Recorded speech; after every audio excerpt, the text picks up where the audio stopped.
Clearance yang berbahaya karena bisa saja Mokanya kena tendang Soshi, tapi karena kenekatan itu, Hitachi berhasil selamat dari bahaya dengan mengorbankan diri. Tentu saja Soshi terkejut, namun Yakyu berkata kepada Soshi, "Aku tidak akan kalah darimu." Dengan muka seriusnya, Yakyu bilang, "Aku tidak akan pernah memaafkan kenyataan bahwa kau yang tidak bersinar di SMP kini bersinar di SMA." Namun perkataan Yakyu tersebut membuat Soshi shock dan bingung, lalu berkata, "Kenapa kau begitu terhadapku?" Yakyu terlihat kesal dan dia bilang, "Apa kau tidak mengingatnya sama sekali?" Dan ternyata faktanya dulu pas SMP, si Naoto dapat nomor punggung atau tempat di klub, tetapi hanya Soshi saja yang tidak mendapatkan nomor punggung. Soshi pada saat itu beneran down banget dan berkata, "Memalukan sekali, aku sudah cukup dengan sepak bola." Dan ternyata di belakang mereka ada si Yakyu mendengar semuanya dan dia entah kenapa merasa kesal dan berkata satu-satunya yang gak mengkhianati itu cuma idol. Yang dimana kita balik lagi ke Soshi dan Yakyu di lapangan, dimana Yakyu berkata ke Soshi, "Apa kau sudah lupa? Tapi aku belum melupakannya." Sepertinya ada sebuah janji di antara mereka berdua, tapi Soshi nggak ingat dan dia berkata, "Aku sudah tahu betapa kesalnya kau kepadaku sejak SMP, tapi maaf, saat ini aku hanya ingin menikmati pertandingan ini sepenuh hati melawanmu dan tim Hitachi. Selain itu, aku masih berusaha mencapai yang aku nyatakan saat itu, di mana Soshi pernah bilang akan menjadi pemain lebih hebat dari kakaknya." Yakyu agak kesal dan berkata, "Semoga kau tidak hanya omong besar."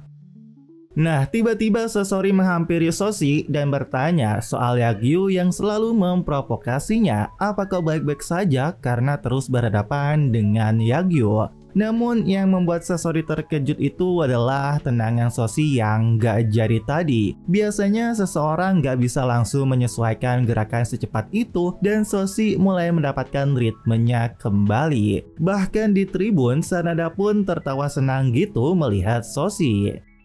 Nah, sekarang tendangan pojok Soryo yang dimana mereka malah memilih operan pendek membuat Kapten Hitachi tersenyum karena itu justru menguntungkan kami. Akan tetapi bola yang dioper kepada Soshi, dia badas banget dengan ekspresi yang begitu tajam membuat pemain Hitachi langsung gemetar karena tiba-tiba saja dia nggak bisa mendekati Soshi. Yang dimana gokilnya Soshi yang awalnya diam, tiba-tiba dia langsung lari menerobos di antara kedua pemain Hitachi. Soshi berhasil masuk ke kotak penalti Hitachi, namun tentu saja di sana sudah ada Yakyu yang menjaga Soshi. "Aku tidak akan membiarkanmu melewati titik ini." Yagi juga sadar dia nggak bisa melakukan pelanggaran di kotak penalti, jadi dia akan menghentikan Soshi dengan bersih. Namun kerennya Soshi tiba-tiba melakukan tipuan dengan berputar dari kiri ke kanan, yang dimana Soshi berkata bahwa tempat ini adalah stadion pertama kalinya dia merasakan surga. Ini adalah tempat dimana sepak bola terasa paling menyenangkan dalam hidupku. Soshi yang berhasil mengecoh Yakyu, dia langsung menendang ke gawang. Tapi sayangnya ada si Akira yang berhasil tepat memblok tendangan dari Soshi. Nyaris sekali, tapi gerakan Soshi sepertinya dia berada dalam full forma terbaiknya. Bahkan semua orang yang kenal Soshi pun sadar bahkan itu seharusnya belum sepenuhnya kekuatan dari Soshi.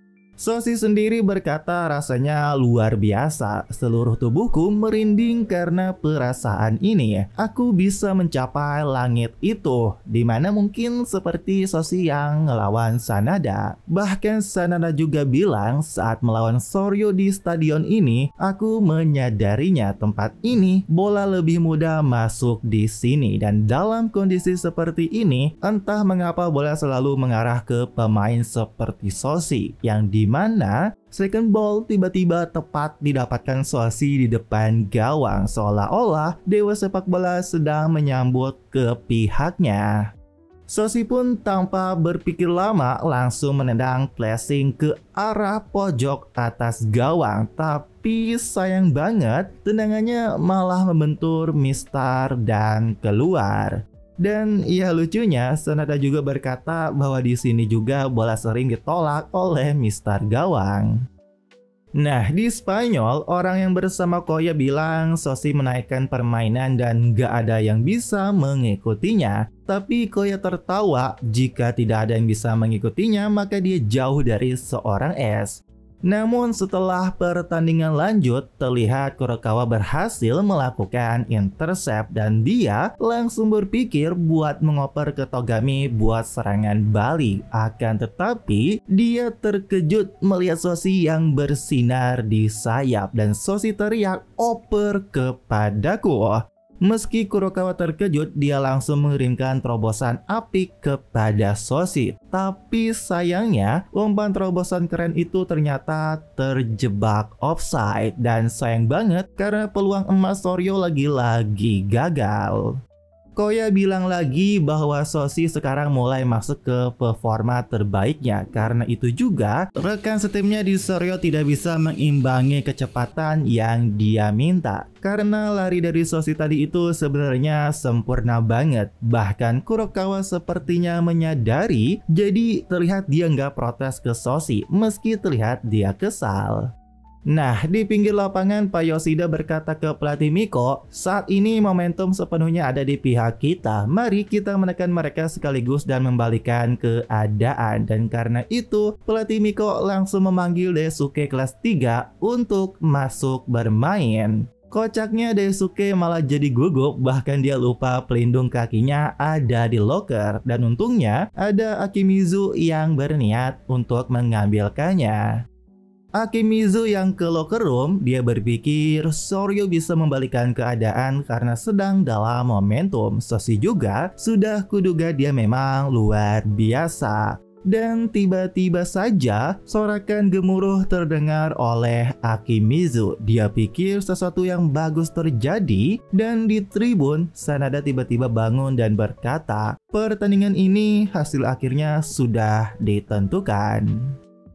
Yang dimana ketika Akimizu pergi buat mengambil pelindung kaki Daisuke, Soryo sedang menyerang dengan begitu agresif. Tapi sayangnya mereka selalu digagalkan oleh para pemain Hitachi. Sampai dimana mereka dapat tendangan pojok lagi, dimana Makoto dan Sasori minta izin ke Asahi untuk maju bantu menyerang. Semua orang pun sadar ini momentum besar bagi Soryo. Namun ketika Togami melancarkan tendangan pojok, Makoto berhasil menyundul. Tapi lagi-lagi bola berhasil diblok oleh pemain Hitachi. Dan sekarang bola lepas terjadi. Namun bola itu malah jatuh di kakinya Shirai.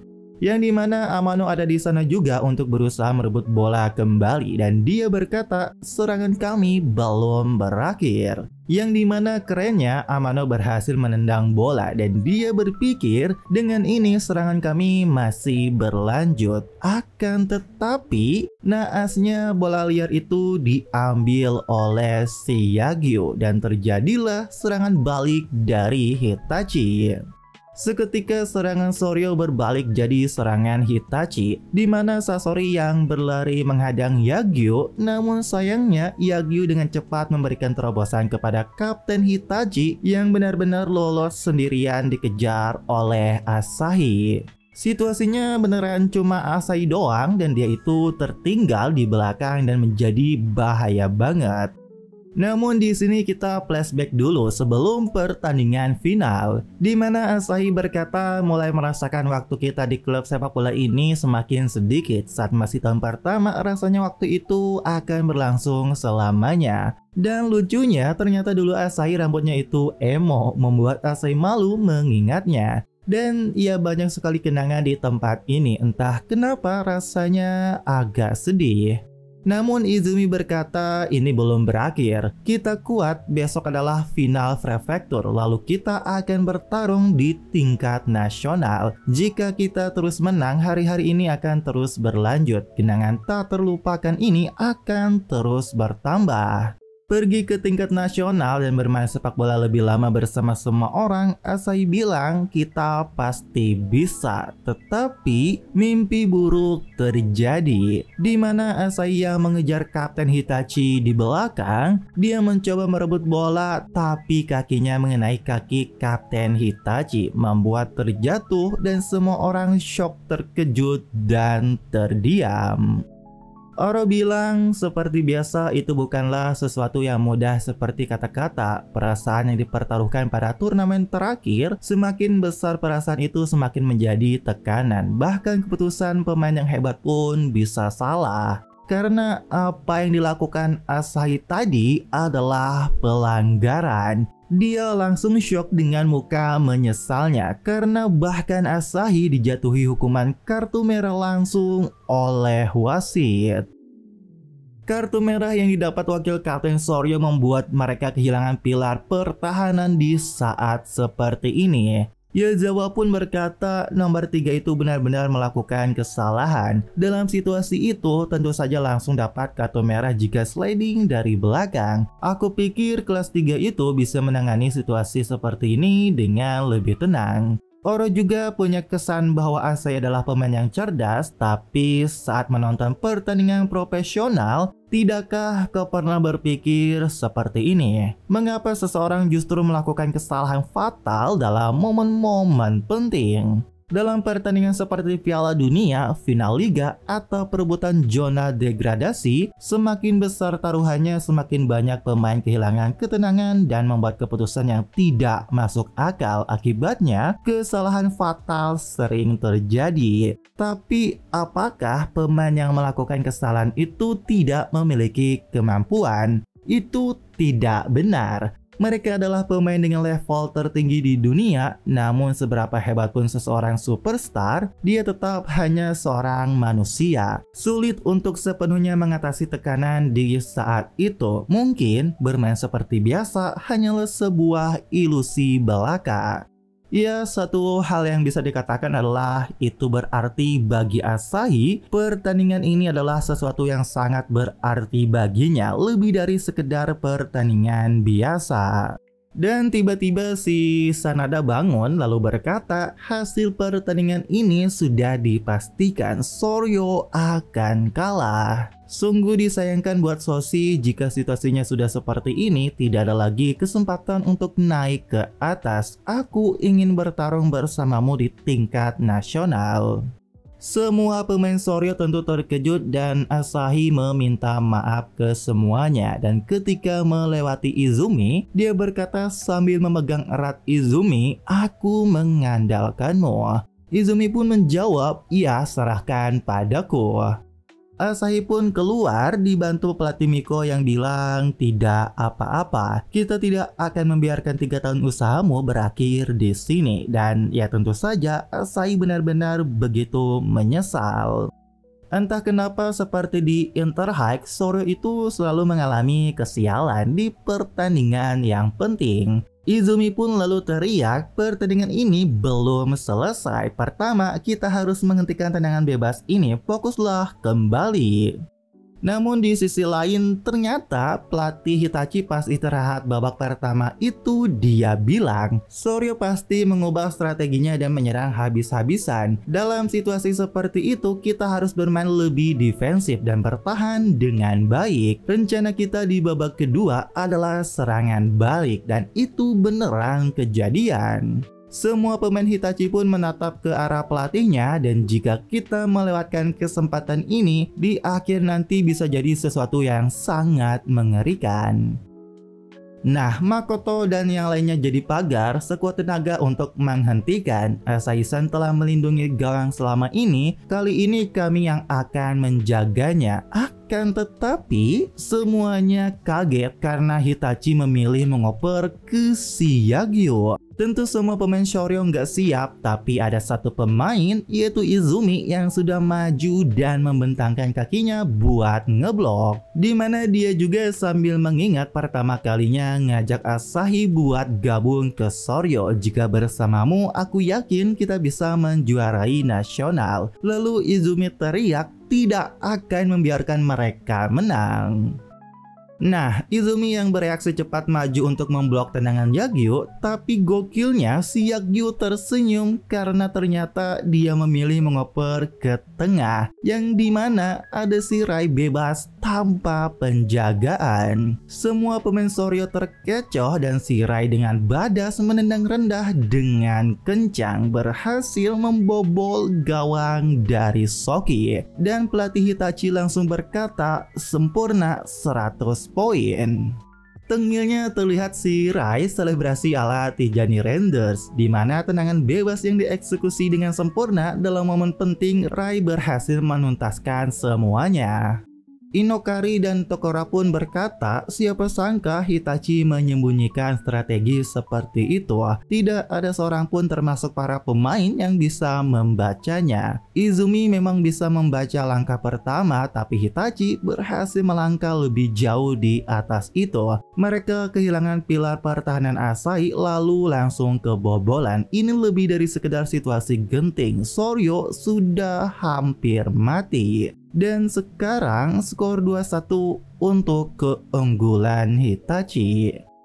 Setelah kebobolan, Shoryo mengganti pemain di mana Daisuke masuk menggantikan Amano. Formasi Shoryo jadi 4-4-1, Kori jadi bek tengah dan Daisuke bek kanan. Dia pun teriak ke semuanya, jangan menyerah, meskipun hanya 10 orang kita pasti bisa membalikan keadaan. Hal tersebut membuat Izumi teriak juga, pertandingan ini belum selesai, tunjukkan harga diri Shoryo. Namun, ya meski begitu Daisuke sadar sekilas semangat tim terlihat meningkat tapi suasana masih terasa berat. Nah, Shoryo pun mulai kembali pertandingan dan mereka nggak punya pilihan selain maju untuk mengejar ketertinggalan 1 gol. Sementara itu, bisakah Hitachi mempertahankan keunggulan 1 gol mereka? Akan tetapi, Ogi Kubo tersenyum lalu berkata, mempertahankan keunggulan katamu ya, kami di Hitachi tidak akan membiarkan itu terjadi. 1 gol lagi, dimana Hitachi ternyata pengen mencetak gol lagi dan memastikan Shoryo benar-benar kalah. Yang dimana Shoryo benar-benar digempur oleh Hitachi dan mereka mati-matian untuk bertahan, mencoba bertahan dengan sisa kekuatan terakhir mereka. Karena perbedaan jumlah pemain, Shoryo terus terdesak dan pada akhirnya serangan demi serangan Hitachi membuahkan hasil, di mana Yagyu kali ini dia berhasil membobol gawang dari Soki, membuat Shoryo semakin jatuh. Dengan skor 1-3 ini mereka benar-benar telah mati. Namun bagi Soshi yang berdiri, dia berkata, aku masih belum mati. Pakai baju merah, rambutnya panjang, udah lagi cantik tak terbayang. Entah kenapa hati ini mabuk kebang.